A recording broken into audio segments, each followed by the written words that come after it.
we're going to come up with a way tonight to fix this Browns team.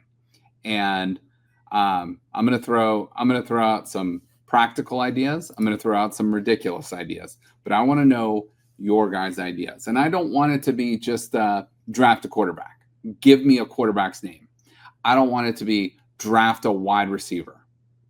Give me a wide receiver's name. I don't want it to be, fire Stefanski.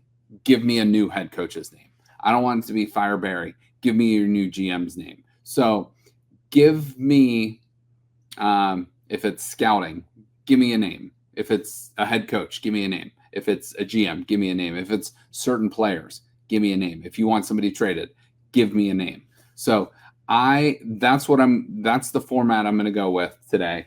But with this Browns team, we are going to come up with 10 different ways of fixing this team. And here is my number one way. So first of all, this team likes to keep things pretty close to the vest. And I understand that, but enough with the secrecy of this team.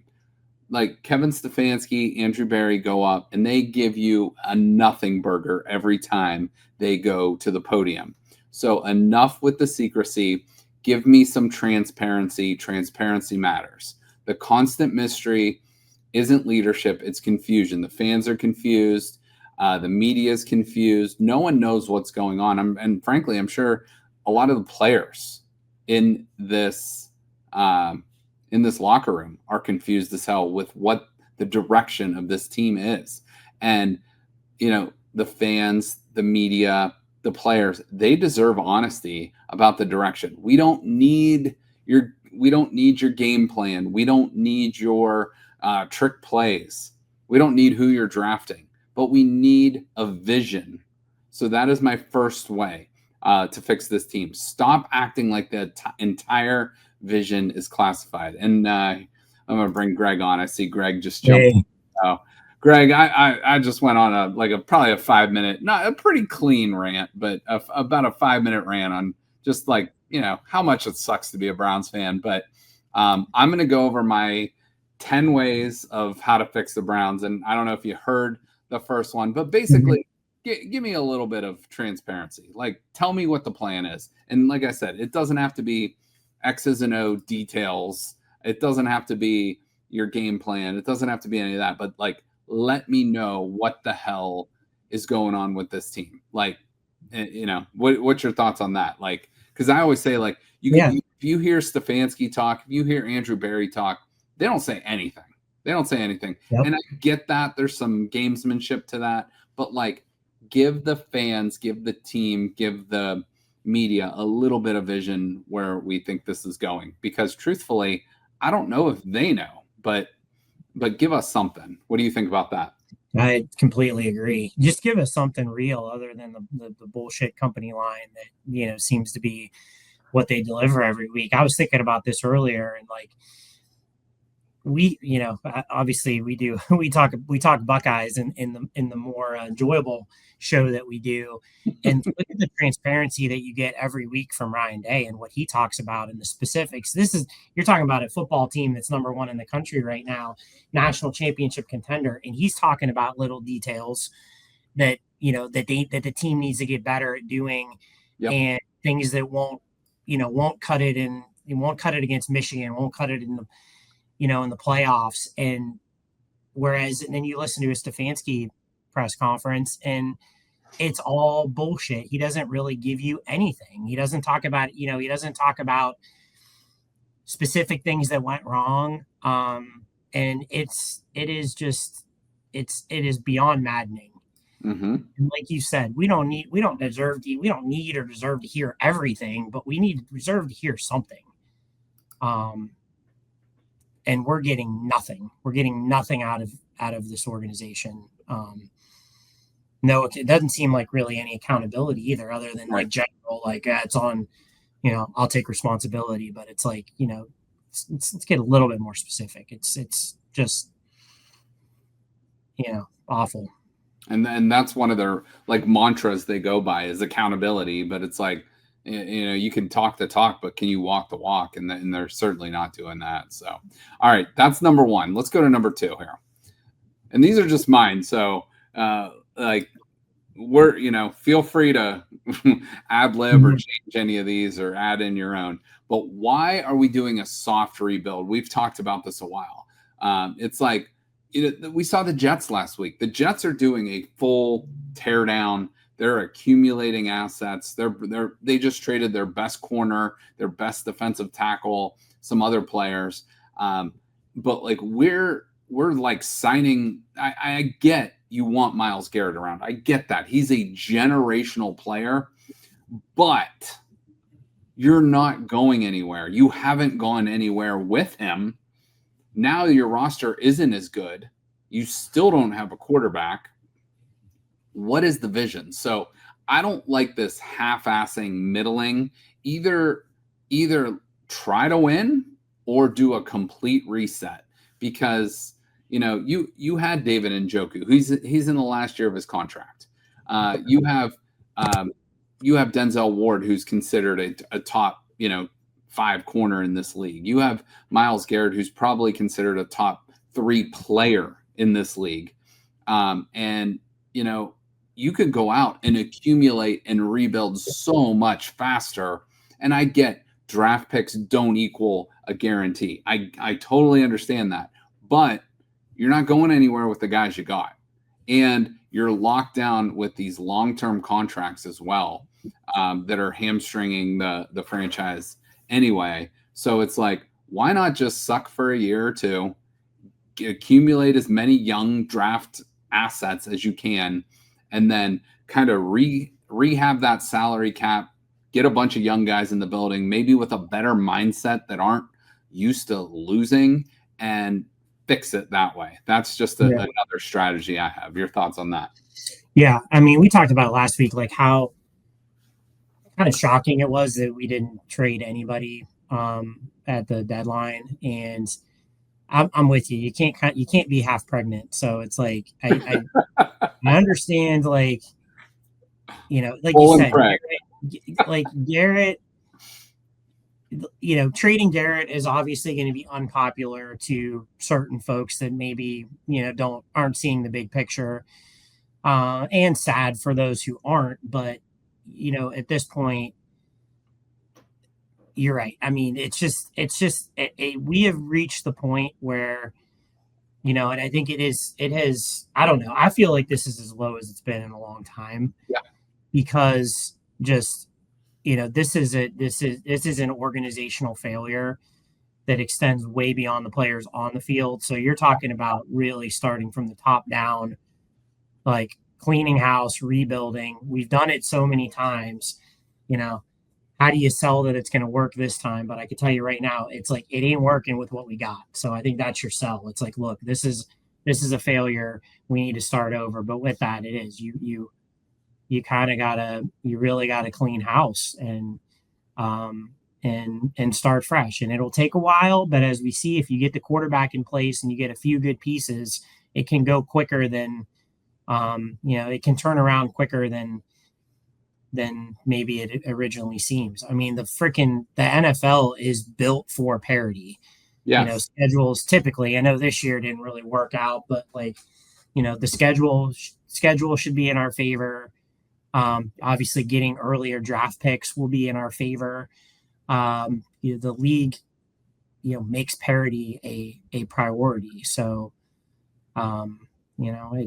it's just, and I think people, frankly, the fan base would embrace a full rebuild and a little bit of hope, because with what we have right now, I think the problem is the hope is kind of gone right now. Mm-hmm. And that's what sucks. Yeah. I was just saying, like, there's 5 more home games left this season, and I think some of the tickets are going for like $9. You can get them on secondary ticket markets, which means no one wants to go to these games. No one wants to sit out in the cold. Another reason to build a dome, and then like watch a losing team. So these tickets are going to go to Ravens fans, to Bengals fans, to Steeler fans.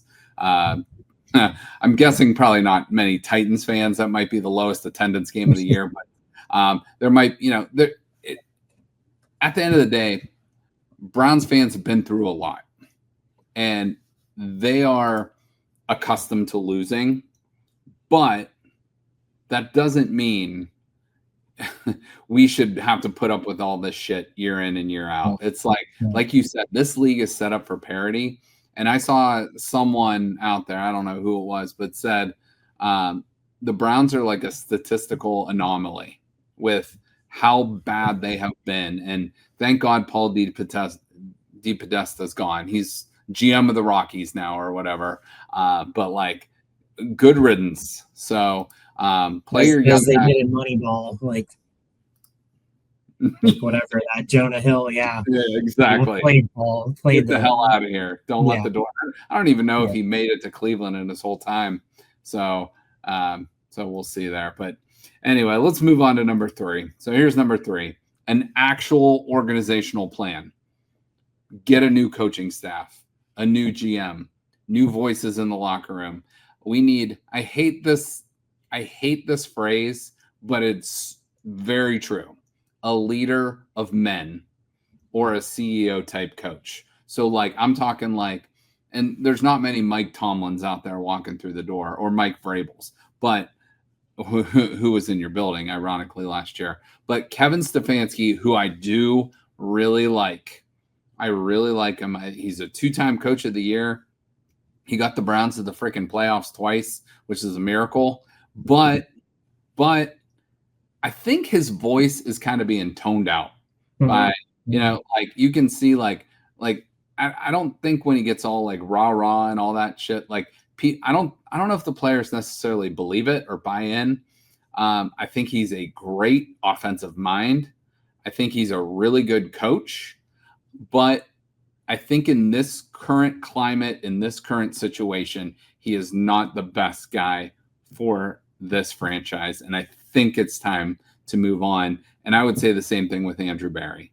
I think it's time. I think we need to just clean house, start over. And I understand how many head coaching changes were made from, like how many coaches have we had since, we came back in 99, like way too many. Yeah, but it's like, I mean, it's double digits, right? Almost exactly, at this point. yeah. I mean, it was like every other year there for a while.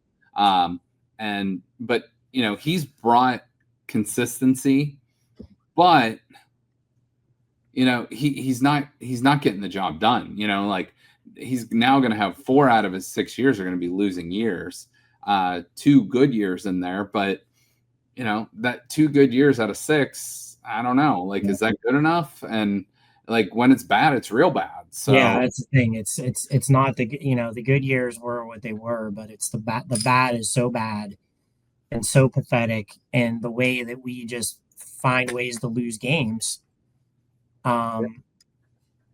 It has to change. And I would say, and I think we've probably been calling for this for a while with the last few coaching hires, but I really, really, with all due respect to, like, you may find there's certainly going to be a coordinator out there that is going to be a good head coach. I mean, Ben Johnson seems like he might be a decent head coach.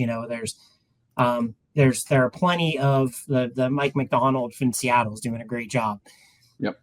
I feel like you have to, when you said leader of men and where this organization is at, we need somebody to walk in the door with some clout, somebody that has won at the head coaching level, preferably won a Super Bowl, but at least like been a winning NFL head coach to immediately kind of walk in the door and put sort of that substantiate the position and just say, look, I've won. This is not like, here's how I'm going to win, or, here's what we're going to do. It's like, no, I've done this before. I'm a winner.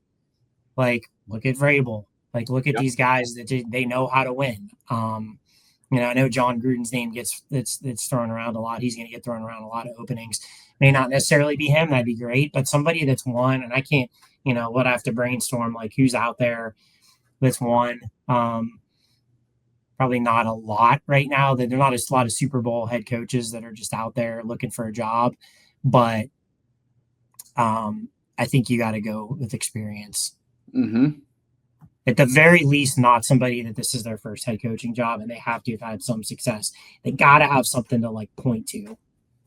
Agreed. Otherwise, it's kind of the same thing. It's like, okay, another guy that's going to say all the right things. And like, I think the players need somebody that's like, look, this is what I've done. And this is why you're going to listen to me because I know what it takes to get to where we want to go. Well said. Well said. We'll leave it at that. All right, let's go to number 4. Who the hell is the quarterback? We've been searching for a quarterback. It feels like since the Great Depression. We've had a couple good years with Baker in there, Derek Anderson way back when. But I mean, we're talking like a shit ton of bad quarterbacks. That quarterback jersey is over 40, I believe. And now you're probably going to add, you've added Dylan Gabriel to that list. You're probably going to add Shedeur Sanders, but before the year ends to that list. But like I put on here, it's like it feels like it's been since the Great Depression, and that's what this situation feels like. It is the Great Depression for Browns fans not being able to find a quarterback. And you can win in this league with an average quarterback. We're not asking for a Tom Brady. We're not asking for Peyton Manning. We're asking for a serviceable top 12 type quarterback. And I know a lot of people will probably say, well, you had that in Baker. Well, Baker was good for a while. He got hurt, which was not entirely his fault. And he struggled from there. And then he was literally out of the league for a while. So I do not want to just be like, all right, Baker was there in the building. I get it. But Baker was, how do I want to put this? Baker was kind of like the guy to get them to the next level, but not the guy to take them over the top. Like Baker, I think, needs to be a really successful quarterback, a lot of the right pieces around him, a really good defense, good skill weapons, and he would be a really, really, really good quarterback. However, the Browns, when they had him, it was Nick Chubb and Jarvis Landry and OBJ there for a while. And the things were going well, but like when things didn't go well, we have selective memory, I think. Yeah. Remembering things.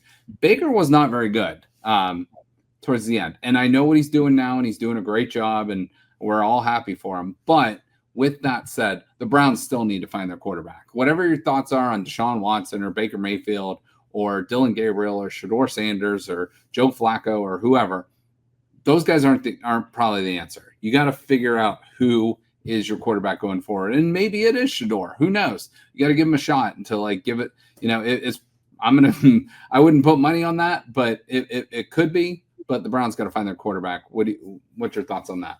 Yeah. And it becomes kind of like a chicken or the egg thing. It's like, do you need the quarterback and then fill the pieces around, or do you need some kind of the pieces around and the culture and then the quarterback? Because, as we've seen, you could have a really good, you could have Sam Darnold in the room and a bad team around them. And, I think again, like, we've talked about it. Like there are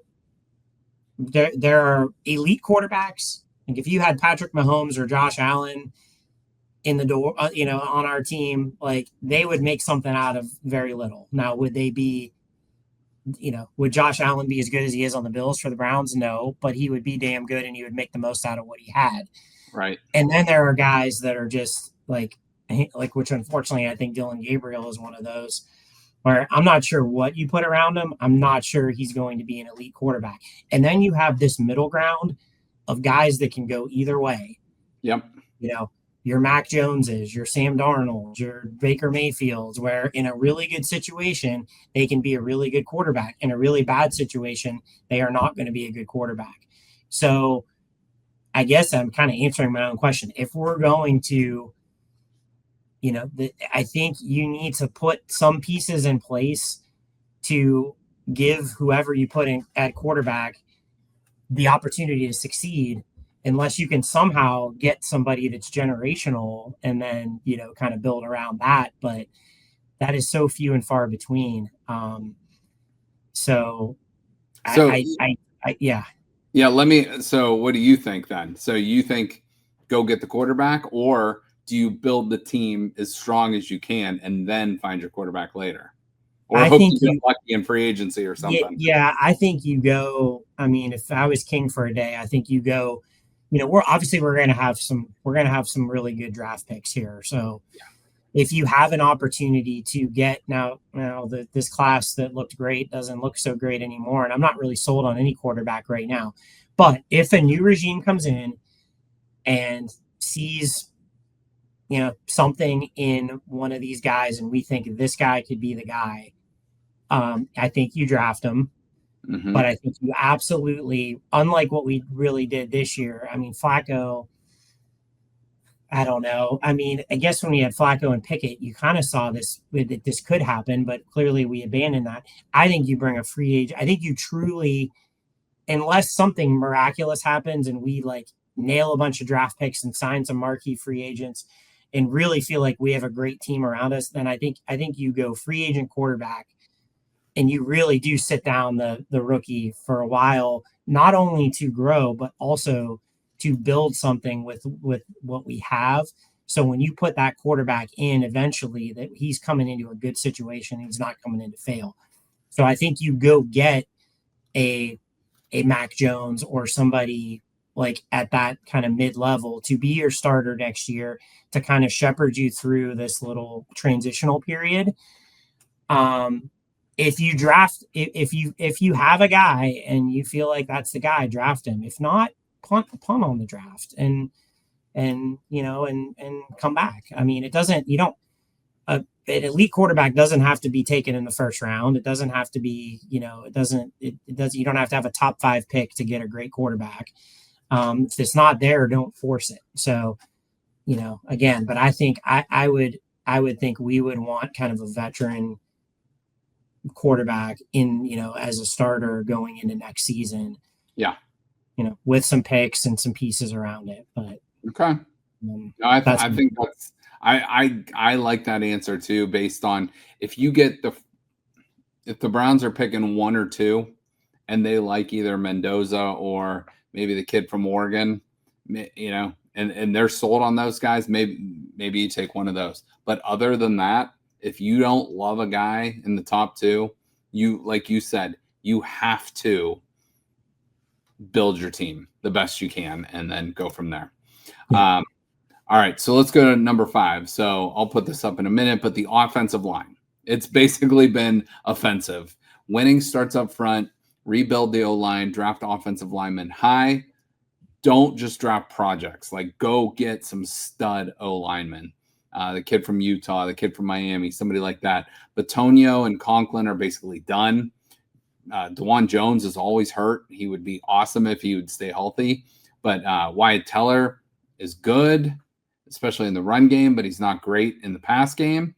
Posick is okay.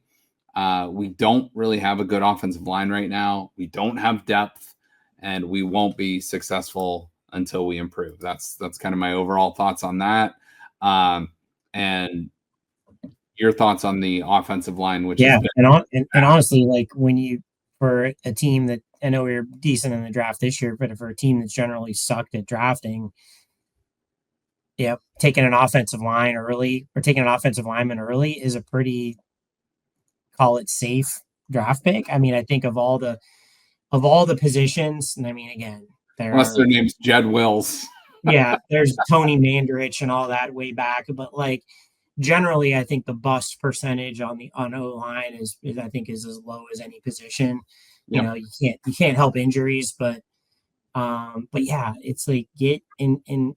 Yeah, and even starting with one good like left tackle, right tackle can really just really change the whole culture of the line and makeup of the line. So I 100% agree. You got to be, they always say no matter how the game's changed, you got to be good up front on both sides of the ball. We're pretty damn good up front on the defensive side of the ball, and we are not that on the offensive side of the ball right now. Amen. I agree 100%. All right, number 6. This is one I think. So we talked about O-line. That's not like the sexy pick. Here's the sexy pick. So we need complete wide receivers.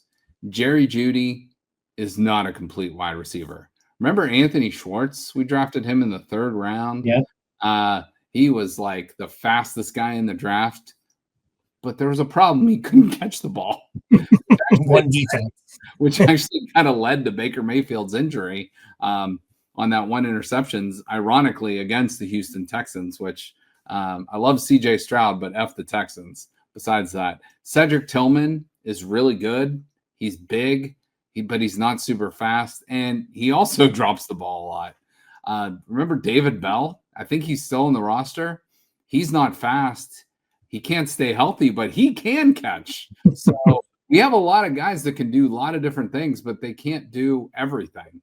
We don't have guys that can stay on the field. We don't have guys that can freaking run a route right. We have guys that are blazing fast, but then the ball hits them right in the hands, and then we, drop it in a 17-16 game when we're trying to beat the Bengals for an interception. We need a complete wide receiver, probably 2. And Jerry Jeudy, I would love Jerry Jeudy as a number 2 receiver. And, I know Carnell Tate's name has been thrown out there. I know Chris Bell, I believe from Louisville, is another guy out there. There's a couple more. There's another one I'm not thinking of right now. But we need big, athletic, fast receivers with good hands. And you and I, we've talked. We're Buckeye fans. We are so spoiled in Columbus with elite wide receivers. I would trade the Ohio State receiving core for the Browns receiving core 10 times out of 10, 100 times out of 100, as college players for NFL players right now, because those guys are elite. The Browns guys are Jerry Jeudy's okay. Cedric Tillman's okay. But like that's it. There's no studs. So we're missing a quarterback. We're missing O-line. We're missing wide receivers. So thoughts on the wide receiver position? Yeah, I totally agree. And I would even take this to say, as you were talking, I was thinking like draft football players. I know that sounds kind of crazy to say, but I'm going to explain, because there are 2 at least in this draft class right now. And again, early picks is a little different because the early picks are going to be freaks of nature and would have had the college stats. But as you get into 3rd, 4th, 5th round, draft guys that showed it on the football field. I don't give a shit how much they bench. I don't give a shit how fast they are. And 2 great examples that we can plaster up on a whiteboard and say, hey, here's 2 football players we drafted and it's worked out. Harold Fannin, like led the nation. And, I didn't know who the hell this was. And I should know because he was Bowling Green, but it was like, oh my gosh, this tight end led the nation in, I think, receiving, was it yards and or receptions? I believe at the so. entire NCAA level. It's like, holy shit. Well, he's from Canton, Ohio. He can play some football, and look what he's done. He's looks like he's going to be the tight end of the future. I'm sure he's not the biggest or fastest guy, but he can play football. Carson Schwessinger's the other guy, like led the nation, I believe, in tackles, one of the top guys, and he has a possibility to win Offensive Rookie of the Year. Again, I'm not sure that he's going to do anything in a weight room or on the track that's going to turn heads, but he can play football. Jarvis Landry, that's a good point that George just made too. Like Jarvis Landry is a football player. He may not be the biggest, fastest, strongest, but yeah, draft football players. You know what? And that's going to lead right into my next point. Greg does not see these slides beforehand, but embrace the culture of being from Northeast Ohio, being gritty and tough. Get some freaking dogs. We talk about the dog pound all the time. We talk about being tough and playing outdoors in cold weather, and it just snowed today. And we have a few great players, but we don't have great leaders in this team. Go get some freaking dogs in that locker room. That will help the change immediately. It will hold guys accountable. That was a word Greg used earlier. That will hold guys not taking plays off or not, just whatever. Like, we need guys that are, like Greg said in the point before, football players, guys that make plays, that like they might not test the best, they might not do this or that the best, but when they are on the football field, they do their job and they work their asses off to go make the next play the best play for their team. And that's my next point on that. And I don't think we have enough dogs in the building, and that's what we need. So right to your point. Agree, exactly. Yeah, nothing to add there. That's, you said it. All right, perfect. Well, let's just go to all right.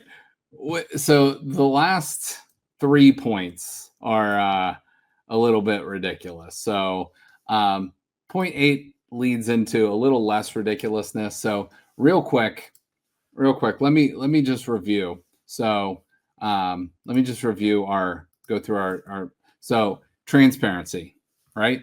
We need transparency. We need make a decision. Are you doing a soft rebuild or are you doing a full reset? Decide on that and go with it. Make a plan. Same thing with the coaching plan, the GM plan. We need a voice, a leader of men.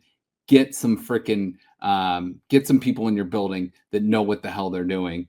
And I'm not saying from necessarily an X's and O's standpoint, but from leading a team, leading men. Quarterback.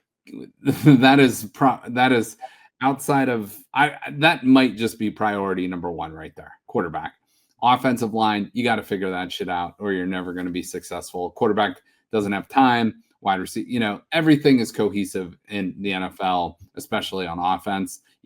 Everything's got to be on the same page. But like Greg said earlier, it starts up front. Offensive line, defensive line. We figured it out on the defensive side of the ball. We used to have a good offensive line, but now it sucks. We got to rebuild and figure that out fast. Good wide receivers. Give me some talented, fast wide receivers that can play football, that can catch the freaking ball and make some difference making plays.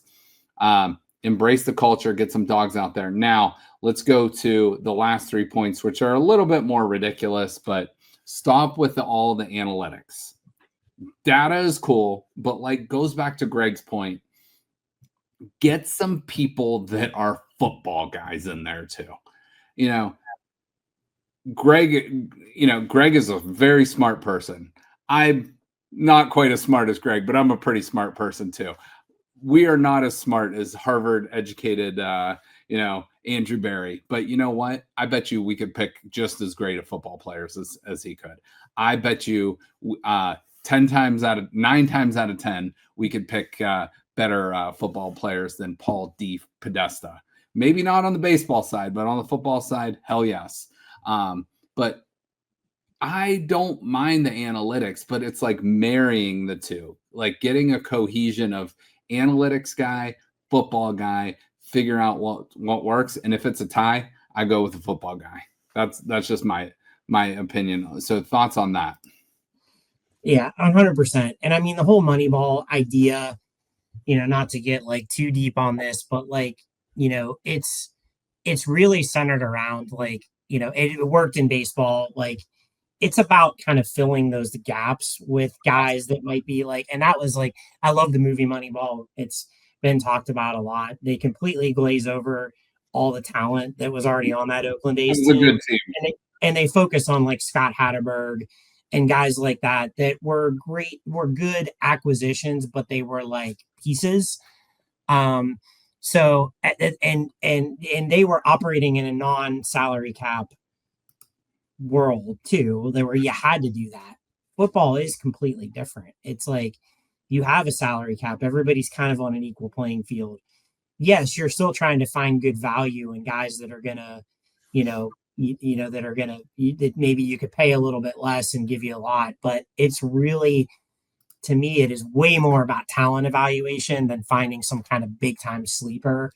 So you don't hear a lot about, aside from like in-game management, you don't hear a lot about people building rosters like analytically based.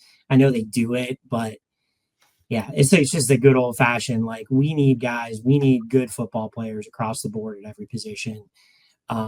Let's do it and try to stay under the cap. I think it's really it's simple. I totally agree. Like, yeah.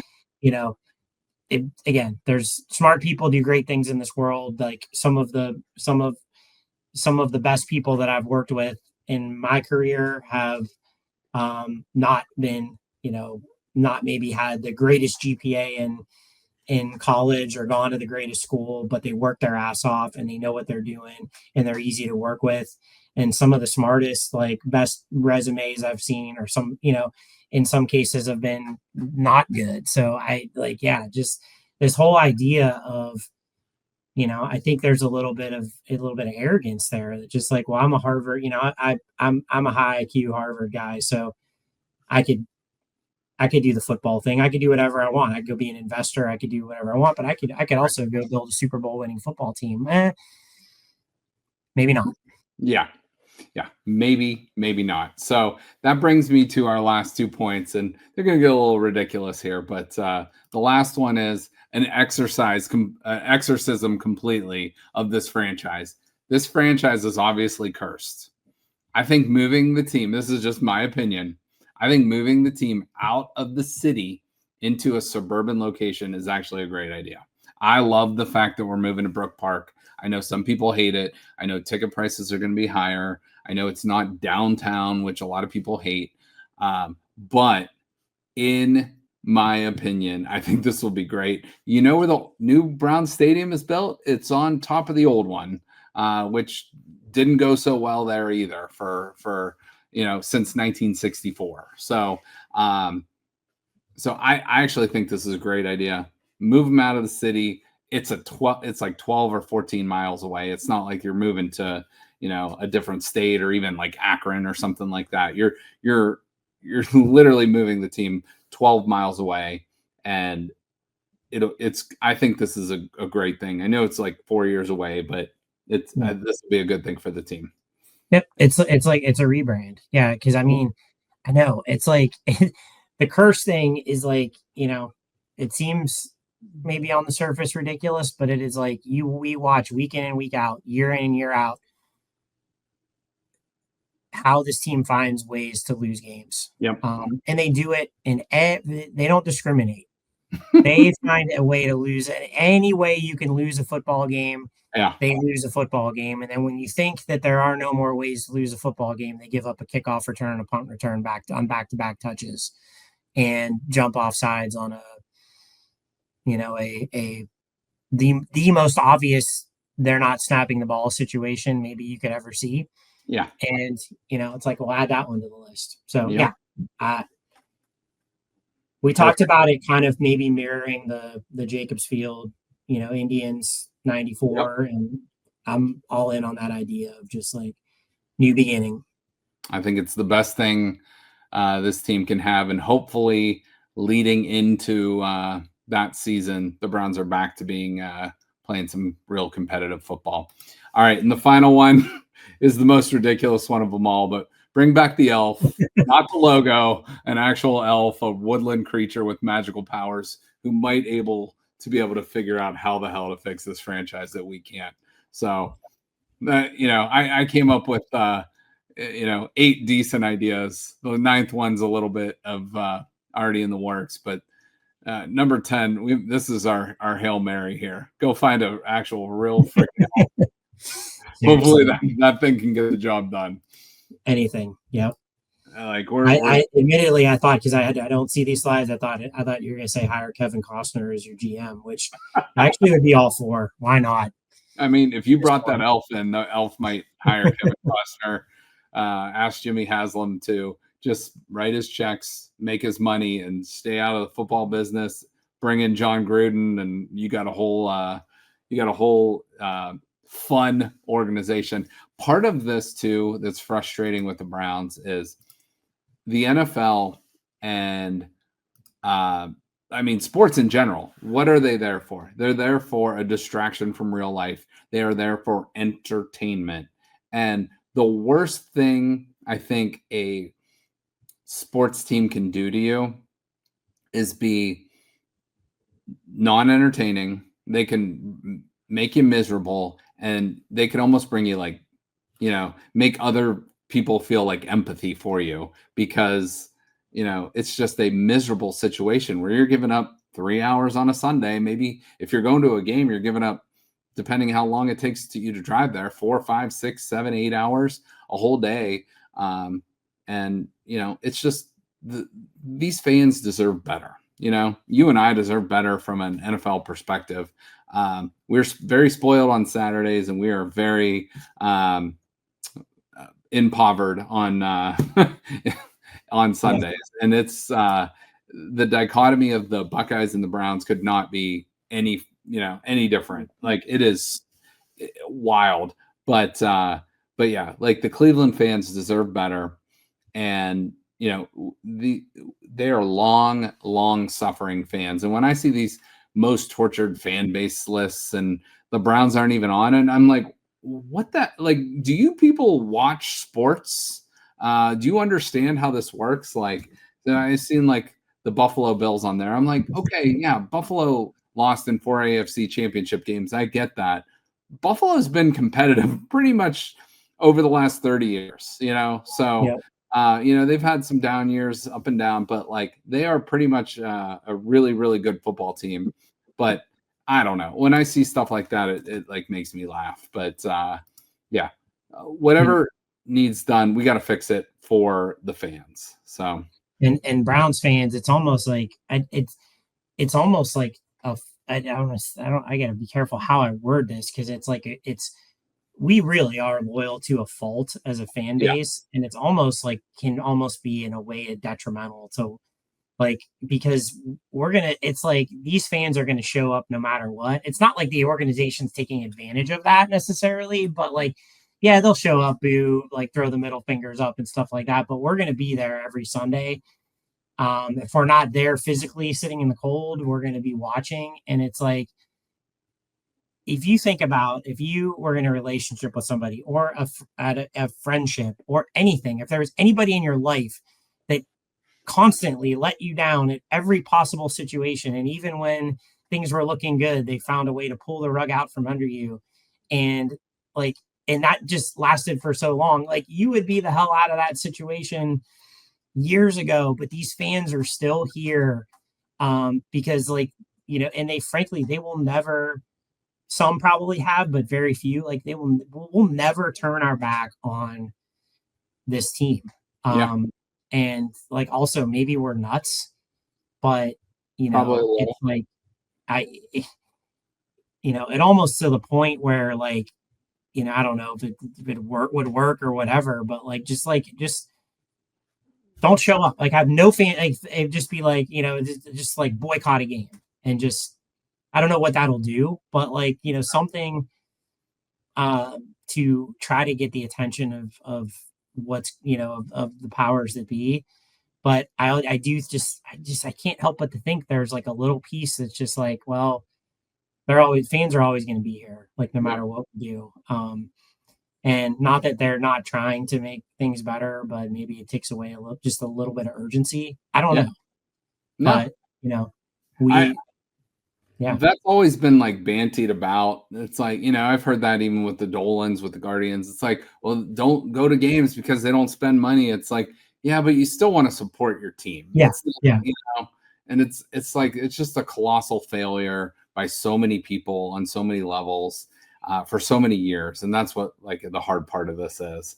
And you'll love guys like Myles Garrett or David Njoku or Denzel Ward or whoever it might be. You still want to root for those guys, but like, the franchise as a whole, it's like, I hate to compare it to an abusive relationship, but that's kind of what it is. It's like, you're in a bad relationship and you just keep going back, and until something changes, they keep making us promises, but we keep coming back, and it is what it is. So until that's fixed and they find the right people to do the right jobs, it's probably not going to change. So hopefully they can get that shit done sooner than later, and we can start enjoying our Cleveland Browns a little bit more here. So